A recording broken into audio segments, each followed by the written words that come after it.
The last time I saw Sia's hair, it was fanned out across a white pillowcase in our sun-drenched bedroom, smelling of jasmine and a life we were certain would be long.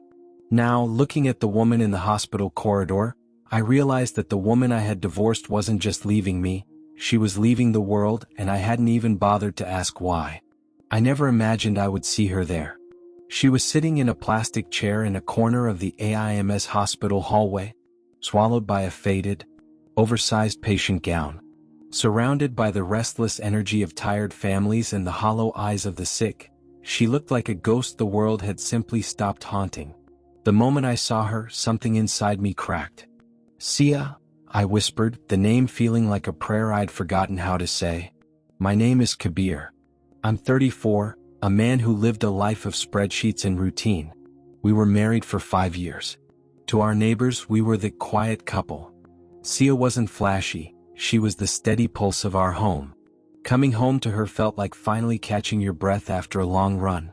We had the usual dreams, a balcony full of plants, a nursery with yellow walls, a life built brick by brick. But after 3 years, the bricks began to crumble. 2 miscarriages turned our home into a mausoleum of what-ifs. Sia grew distant, her laughter replaced by a silence so heavy it felt physical. I wasn't a hero in that story.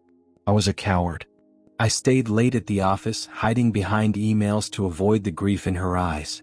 We became 2 strangers sharing a bed, navigating a minefield of unspoken resentment. One evening in April, the air thick with the humidity of an impending storm, I finally said it, "Maybe we should get a divorce." She looked at me for a long time, her expression unreadable. "You've made up your mind, haven't you?" I nodded, unable to look her in the eye. She didn't scream. She didn't beg. She just packed a single suitcase that night. The papers were signed within weeks. It was efficient. It was clean. It was hollow. 2 months later, I was living in a bachelor pad in New Delhi, eating takeout and staring at walls. I told myself I was free, but the silence was different now. It wasn't the silence of peace, it was the silence of an empty theater after the show had failed. I was at the hospital to visit my friend Adifir after his surgery. I was rushing toward the exit when a flash of light blue caught my eye near the internal medicine wing. I froze.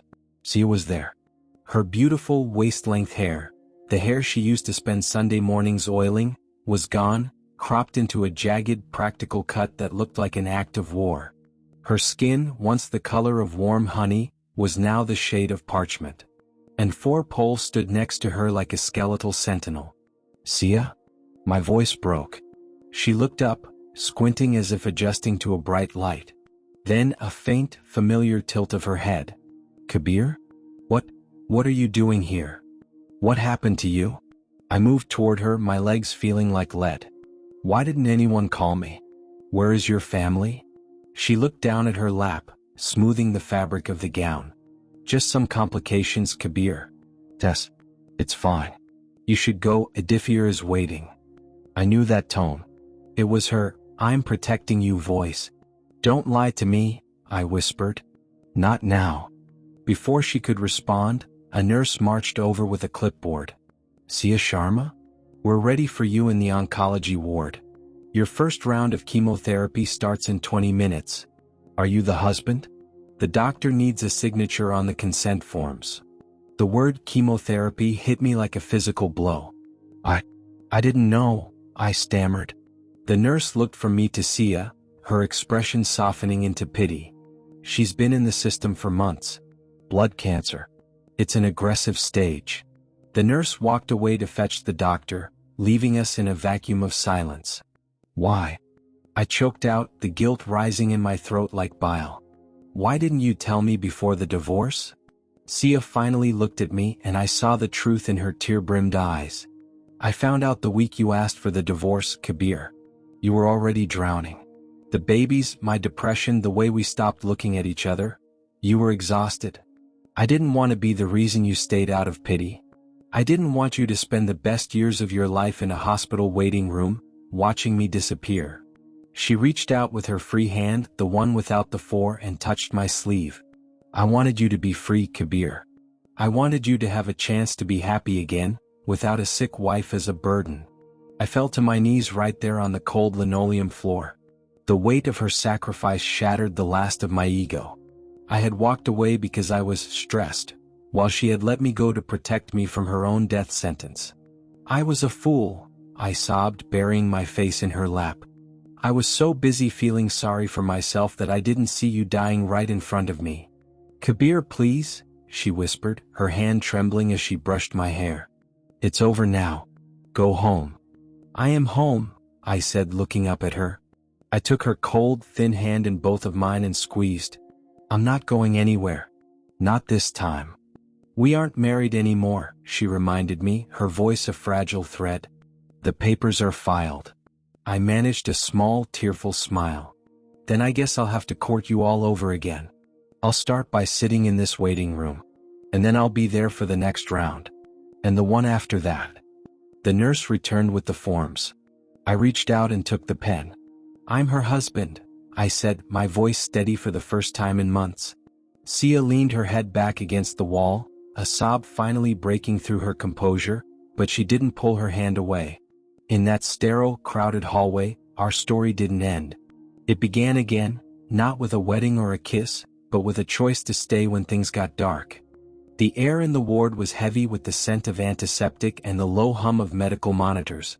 But the silence between us felt like a bridge being rebuilt, stone by heavy stone. I waited until the first drip of her treatment began, sitting on a low stool by her bed, never letting go of her hand. When the nurse finally signaled that the session was over for the day, I didn't reach for my car keys to leave. I reached for her bag. Kabir, what are you doing? She asked, her voice raspy and thin. I'm taking you home, I said, my voice firmer than I felt. I have a room at my sister's place. I can? No, I interrupted gently. I knelt beside her wheelchair so we were eye level. Not your sister's. Not a temporary room. You're coming back to the house, Sia. To our house. She looked at me, her eyes widening with a mix of fear and longing.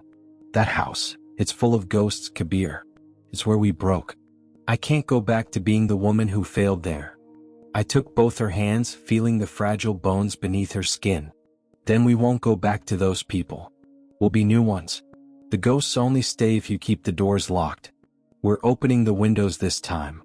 The drive back was quiet. New Delhi flickered past in a blur of neon lights and evening traffic, a world moving too fast for the fragile peace inside the car. When we pulled into the driveway, she hesitated, staring at the front door as if it were a barrier she didn't have the strength to cross.